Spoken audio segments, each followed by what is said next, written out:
Gentleman Missouri, the ranking member of the Small Business Committee is recognized for 5 minutes. Thank you, Mr. Chairman. Mr. Chairman, to try to address some of the comments, there are two significant barriers which stand in the way to a small business-led economic recovery. That first one is credit, which is obviously the lifeblood of small business operations, and it's limited. We've heard in hearing after hearing that small businesses, they've testified to us about their inability to obtain credit. But second, it's the regulatory burdens that are imposed by Congress and federal agencies which force small business owners to divert, there's already limited amounts of capital away from economic expansion and towards the compliance costs.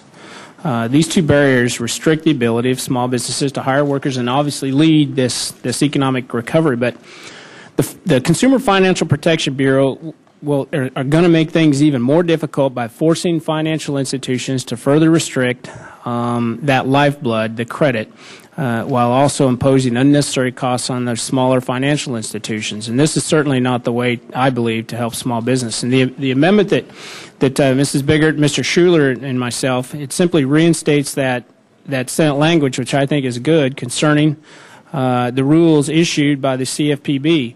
Small businesses, and this is according to a study by the Office of Advocacy at the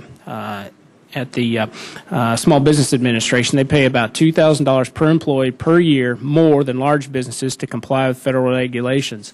This does not include any costs associated with limitations on the availability of capital, which can be significant.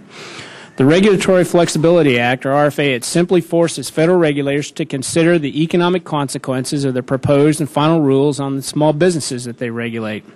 That's all it does.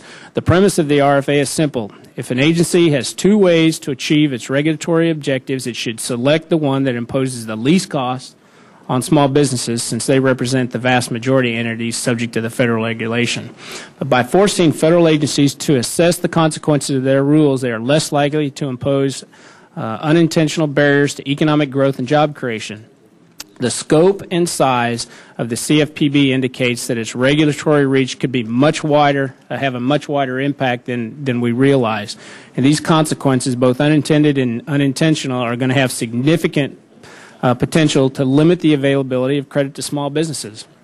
The amendment before the conference would ensure that these obvious and significant indirect effects are examined by the CFPB before the agency issues regulations. And the amendment would force the CFPB to develop options that will allow it to regulate in a more rational manner. The analysis mandated by the amendment will ensure that regulators understand the consequences of their actions. That's simply what this does.